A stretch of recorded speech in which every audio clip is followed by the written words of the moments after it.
है effect of hydrogen bond on physical properties of molecules part second.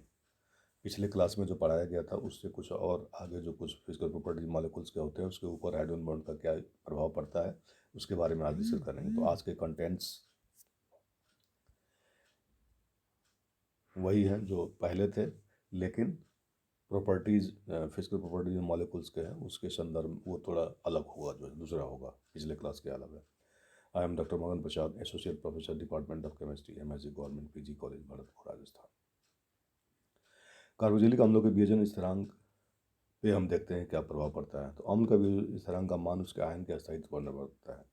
यदि किसी अम्ल द्वारा प्रोटॉन त्यागने के बाद ऋणायन अंत अणु हाइड्रोजन बॉन्ड के कारण अस्थायी हो जाता है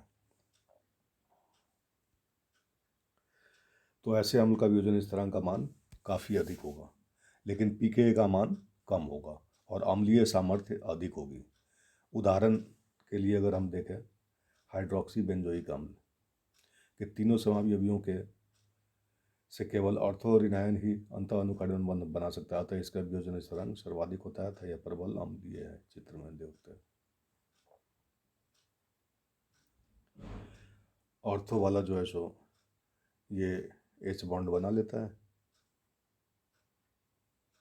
इस तरह से, जो है सो पैरा वाला कम बनाता है और मेटा वाला बीच बीच का रहता है। तो pKa वैल्यू जो है सो सबसे कम होगा ऑर्थो हाइड्रोक्सी बेंजोइक एसिड का, बेंजोएट अनायन का, और बाकी सबका थोड़ा सा इससे ज़्यादा होगा। इसलिए स्ट्रॉन्गर एसिड कौन सा होगा तो ऑर्थो वाला होगा। फिर 2,6 डाइहाइड्रोक्सी बेंजोइक एसिड सैलिसिलिक अम्ल की तुलना में भी बहुत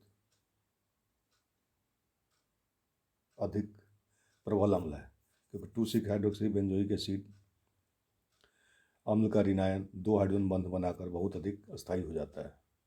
दोनों तरफ से अगर हम देखें तो ये दोनों तरफ से अस्थायी हो जाता है।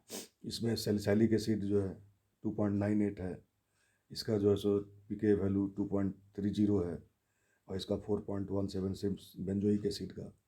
तो 2,6 डाइहाइड्रोक्सी बेंजोइक एसिड के ऋणायन के अस्थायित्व होने के कारण, बेंजोएट अनायन के अस्थायित्व होने के कारण ये जो है बहुत स्ट्रॉन्गर एसिड कहा जाता है। इसी तरह से अगर हम देखें KHF2 अणुओं का अस्तित्व होता है, लेकिन KHCl2, KHBr2 तथा KHI2 के अणुओं का अस्तित्व नहीं होता। KHF2 molecules exist whereas KHCl2, KHBr2 और KHI2 molecules do not exist. इसकी व्याख्या भी हाइड्रोजन बंध द्वारा की जा सकती है। सभी हैलाइडों में फ्लोरीन सबसे अधिक ऋण विद्युतीय होता है के कारण अंतराणु हाइड्रोजन बंध बनाने में सक्षम है। HF अणु F- से हाइड्रोजन बंध द्वारा HF2- अर्थात FHF- बनाता है, जो K+ के साथ आयनिक बंध से जुड़कर KHF2 बना देता है। अन्य हाइड्रोजनों के बड़े आकार तथा कम विद्युत ऋणता के कारण ऐसे यौगिक नहीं बनते। HF2- में प्रबल हाइड्रोजन बंध पाया जाता है जिसकी ऊर्जा 27 किलो कैलोरी प्रति मोल होती है।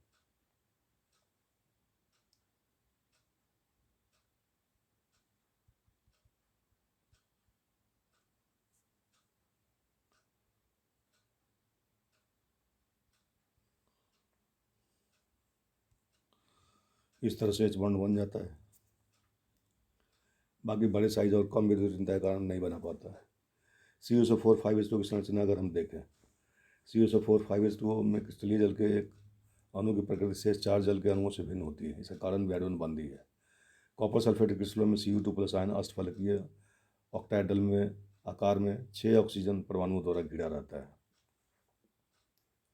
जिनमें 4 जल के अणु होते हैं और 2 सल्फेट आयन के हैं। जल का पांचवा अणु सल्फेट आयन तथा उपसर्जन बंध द्वारा बंधित 2 H2 अणुओं के मध्य हाइड्रोजन बंध से जुड़ा रहता है।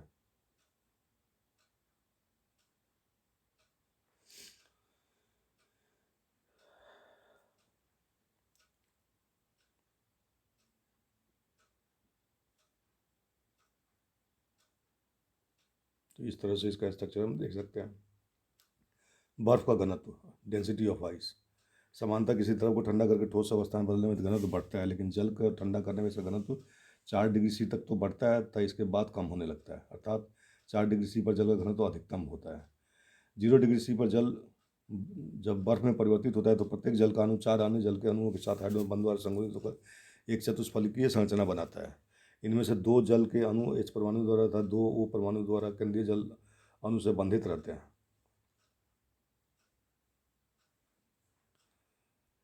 चित्र से हम स्पष्ट है कि इस प्रकार केंद्रीय O परमाणु 4 हाइड्रोजन परमाणु द्वारा चतुष्फलकीय रूप से घिरा रहता है,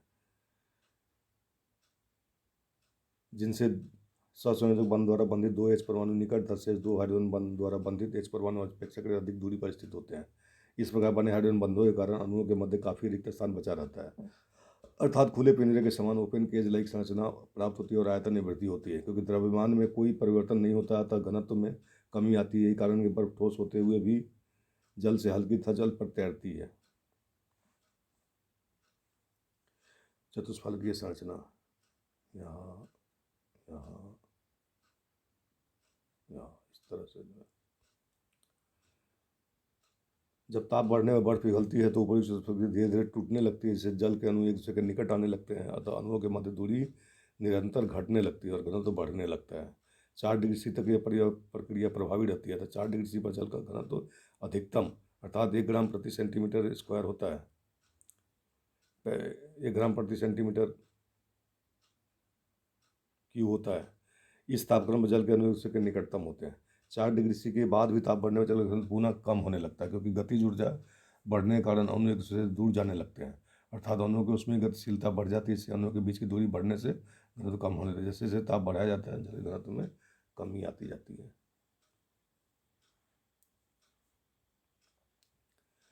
क्रिस्टलीय संरचना अंतराणु हाइड्रोजन बंध के कारण अणुओं में संगुणन होता है। संगुणन का निश्चित नियमितता के कारण एक विमीय, द्विविमीय, त्रिविमीय संरचनाएं प्राप्त होती है। एक विमीय संरचनाएं HF अणुओं में अंतराणु हाइड्रोजन बंध के कारण एक विमीय रेखा संरचना प्राप्त होती है। ठोस HF में टेढ़ी मेढ़ी श्रृंखला बनती है। द्विविमीय संरचनाएं 2 डायमेंशनल स्ट्रक्चर्स, ये संरचनाएं परतनुमा होती है। बोरी कम H3BO3 की द्विविमीय संरचना इसमें दिखाई गई है।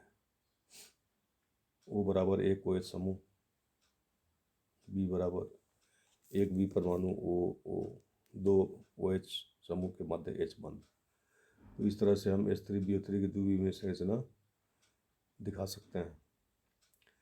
त्रिविमीय संरचना 3 डायमेंशनल स्ट्रक्चर, जिसके अंतर्गत बर्फ के क्रिस्टल जालक संरचना का वर्णन ऊपर किया जा सकता है। 3 डायमेंशनल स्ट्रक्चर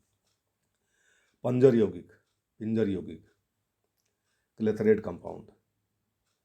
इस प्रकार के युग में कुछ अणु हाइड्रोजन बंध द्वारा बनकर एक पिंजरानुमा संरचना बना लेते हैं, जिसके मध्य कुछ खाली स्थान रह जाता है और उसमें कोई अन्य अणु या परमाणु फंस जाता है। फंसे हुए अणु को मेहमान कहा जाता है और यह मेजबान होस्ट अणुओं के पिंजरे से तब तक मुक्त नहीं हो सकता जब तक कि उस क्रिस्टल को गर्म करके अथवा किसी विलायक में घोलकर हाइड्रोजन बंध को तोड़ न दिया जाए। उदाहरण के लिए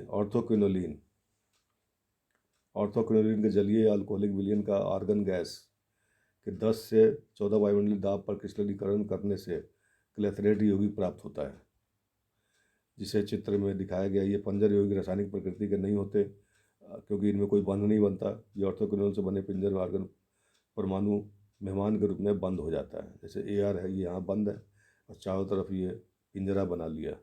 OH बॉन्ड के कारण यहाँ पे एक केज बन जाता है।